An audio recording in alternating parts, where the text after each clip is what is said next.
Ты родился со смертным приговором. Из тех, что работают как таймер обратного отсчета в комплекте с лучевой болезнью. Добро пожаловать в жизнь, некрантир. 30 лет, если повезет. 40, если ты был исключительным. 50, если вселенная была у тебя в долгу. Почему? Твое солнце ненавидело тебя. Радиация лилась с него, как космический средний палец, язвы к пубертату, хрупкие кости в подростковом возрасте, кашель с кровью к 16 годам. Ты знал математику. Все знали. Ты умрешь еще до того, как осядет земля на могиле твоих родителей. И все же ты встретил ее на поминках, потому что именно там некрантир знакомились с людьми. Похороны, освящение гробниц, редкие празднования в духе «мой дядя дотянул до 40 лет». Она засмеялась над чем-то, что ты сказал. Ты не помнишь над чем, ты помнишь сам смех.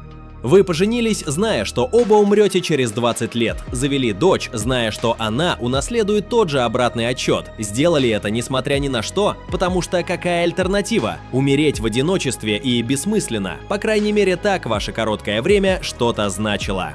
Твоей дочери сейчас было 6, тебе 27. Жена в шутку называла тебя стариком. Это не было шуткой. По ночам твоя дочь забиралась к тебе на колени, пока ты сидел на крыше и смотрел на звезды, которые вас убивали. Она спрашивала, почему небо такое красивое, если от него все болеют. Ты отвечал, что не знаешь. Она говорила, что это кажется несправедливым. Умный ребенок.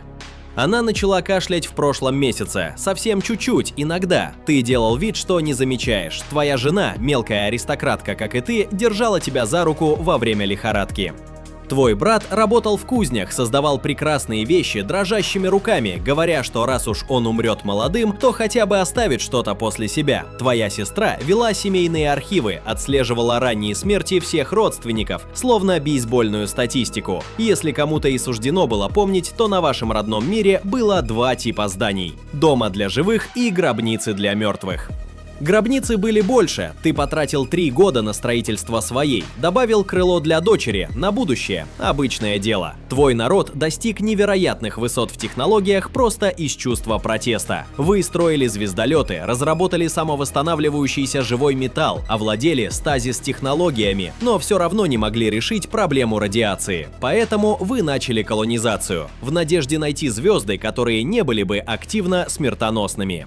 Именно тогда ваши разведчики нашли древних. Древние инопланетяне, бессмертные психические боги-волшебники, которые процветали миллионы лет, пока ваш вид умирал молодым. У них была сила исцелить ваш род, изменить биологию, даровать вечную жизнь, но они сказали «нет». Почему? Никто не знает. Вы так и не получили четкого ответа, но вы точно знали, что они могли бы помочь, и этого было достаточно.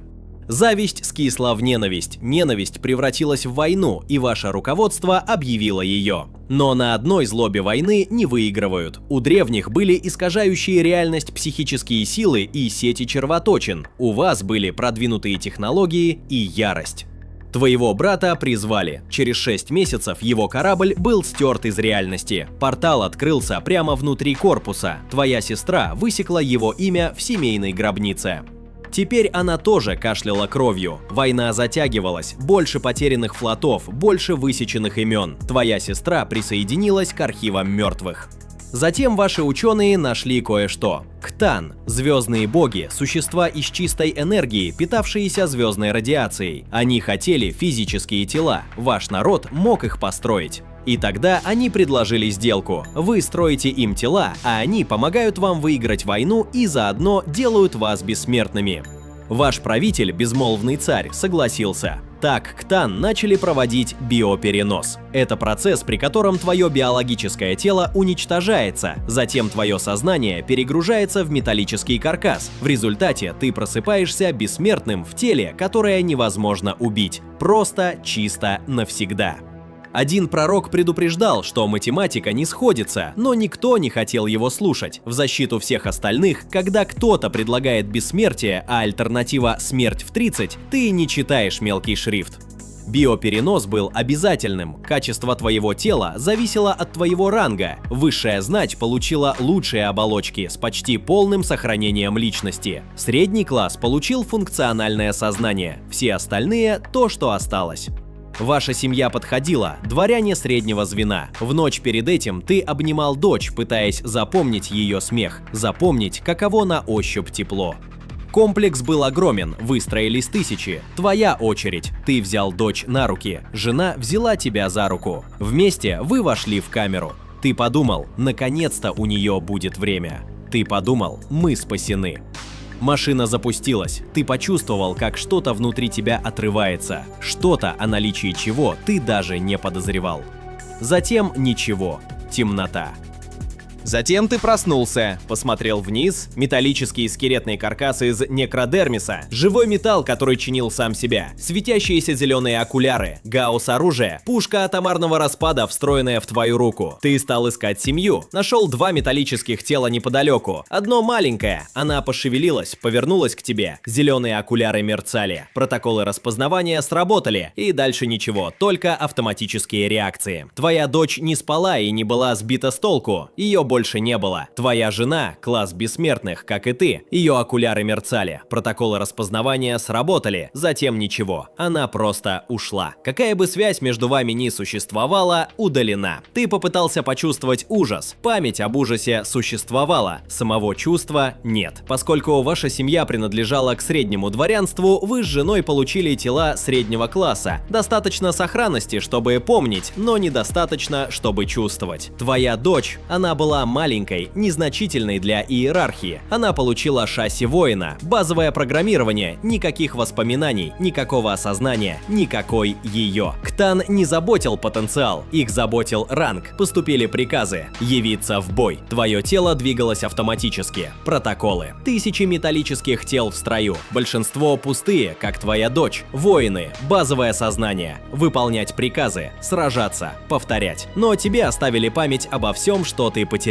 Война началась немедленно. Вас высадили на мир древних. Приказы. Наступать. Уничтожить сопротивление. Ты наступал. Слуги древних стреляли в тебя. Плазма. Лазеры. Ты шел прямо сквозь них. Некродермис самовосстанавливался. Ты поднял свой гаусс-свежеватель. Огонь. Плоть сдиралась атом за атомом. Они кричали. Первая кампания длилась 3 года. Ни сна, ни еды, ни отдыха. Только сражаться, чиниться, сражаться. Древние пали. Вы разорвали их империю на куски, но ты ничего не чувствовал. Победа была ничем на вкус, потому что у тебя не было вкуса. Затем вы все поняли. Биоперенос не просто перенес сознание, он отделил сознание от души, сохранил первое, скормил второе Ктан. Эти звездные боги сожрали ту часть тебя, которая делала тебя чем-то большим, чем просто калькулятор с пушкой. Все поняли это слишком поздно. Ктан начали сражаться друг с другом, пожирать друг друга, пьянее от душ вашего вида. Затем они начали требовать больше миров, больше смертей, больше пищи. Безмолвный царь осознал, что вы променяли одного хозяина на худших. Новые приказы – убить богов. Твой взвод помог загнать одного в угол. Он искажал реальность, убивал солдат, стирая их из существования. Ты все равно в него выстрелил. Он пал. Вы не могли по-настоящему убить их, они были энергетическими существами. Но вы могли разбить их на осколки, запереть куски в тюрьмах. Ты должен был чувствовать триумф, но ты не чувствовал ничего. Трансляция безмолвного царя. Война выиграна, древних больше нет. Ктан сдержаны, мы свободны. Следующий приказ. Сон. Почему? Галактика была разрушена. Альдарии, психический вид, созданный древними, становились сильнее. Ваш вид был слишком поврежден, слишком истощен, слишком пуст, чтобы вести еще одну войну. Поэтому безмолвный царь приказал начать Великий Сон. Впасть в спячку в мирах-гробницах, позволить младшим расам подняться, сражаться и истощить себя. Проснуться, когда они будут слабы. Он уничтожил свои командные коды, изгнал себя в пустоту, неся вину за 60 миллиардов душ, а остальные в стазис на 60 миллионов лет. Вас загрузили в корабли-гробницы, в стазис-камеры. Твоя дочь была где-то в этой армии, ты никогда не узнаешь где. Ты ложишься, системы отключаются. Ты подумал, может быть, когда я проснусь, в этом будет хоть какой-то смысл. Стазис-поле активировалось, и все погрузилось во тьму. Для тебя ничего, ни снов, ни мыслей, ни чувства времени. Для галактики все. 60 миллионов миллионов лет прошло. Альдари возвысились, построили охватывающую галактику империю, слишком увлеклись искусством и излишествами, и в итоге породили бога хаоса через чистые гедонистические достижения, эффектно рухнув. Человечество открыло огонь, затем варп-путешествия, затем пережило эру раздора. Орки распространились, как галактическая грибковая инфекция с пушками. Галактика двигалась дальше, эволюционировала, полностью менялась. Ты просто существовал в металлическом гробу под землей. Периодически ваши миры-гробницы трясло, канаптековые скоробеи сновали по коридорам, латая пробоины, поддерживая системы жизнеобеспечения для неживых вещей. А затем что-то изменилось. Мощный удар, сейсмический, близко, очень близко. Твои системы замерцали, сработали аварийные протоколы, инициирована процедура пробуждения, без авторизации. Вы проснулись рано, урон есть урон. Ты запустил диагностику. Твоя энграммная матрица, компьютер, хранящий твое сознание, была повреждена. Фрагментация данных. Ты помнишь, что был некрантир, лучевая болезнь, война, семья, дочь. Подождите, как ее звали? Ты обыскал банки памяти, файл поврежден. Имя твоей жены то же самое, удалено. Твой брат, сестра – просто пустое место в записях. Ты попытался почувствовать панику. Ничего, все еще никаких эмоций. Вокруг просыпались другие некроны. Большинство двигались нормально, но не все. Один юнит воина царапал собственное шасси, навязчиво пытаясь содрать металл, как будто это была кожа.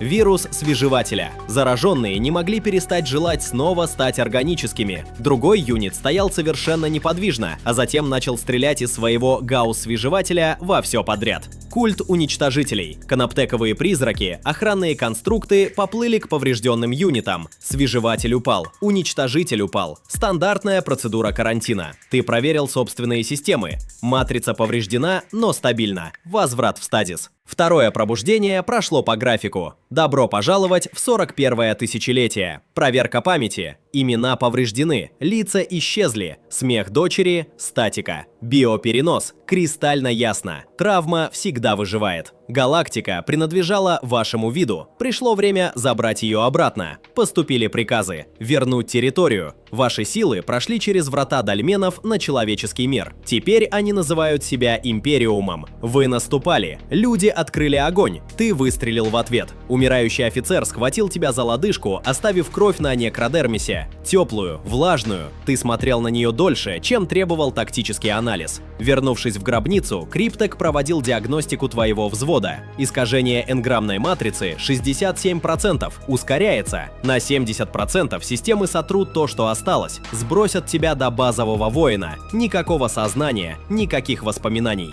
Часть тебя хотела этого. Между высадками ты дал шанс и смерти тоже. Вошел в плазменное ядро. Твое тело автоматически телепортировалось обратно. Протокол воскрешения. Ты проснулся в ремонтном отсеке полностью в ловушке. Даже смерть не была выходом. Новые приказы. Следующая высадка. И еще один век. Ошибка, ошибка, ошибка. Твоя рука дернулась сама по себе. Вирус свежевателя. Божественным проклятием плевать на фаерволы. Металлические пальцы скребли твое шасси, маниакально, словно пытаясь найти под ним кожу. Тебе следовало доложить на себя. Ты не стал, потому что впервые за 60 миллионов лет ты что-то почувствовал. Желание. После эонов пустоты даже сломанное желание казалось облегчением. Ты хотел снова чувствовать, вернуть имя дочери, вспомнить лицо жены, плоть, тепло и жизнь. Вирус обещал, что ты сможешь это получить, просто забери это у кого-то другого. Вернувшись в гробницу, твой отряд все заметил.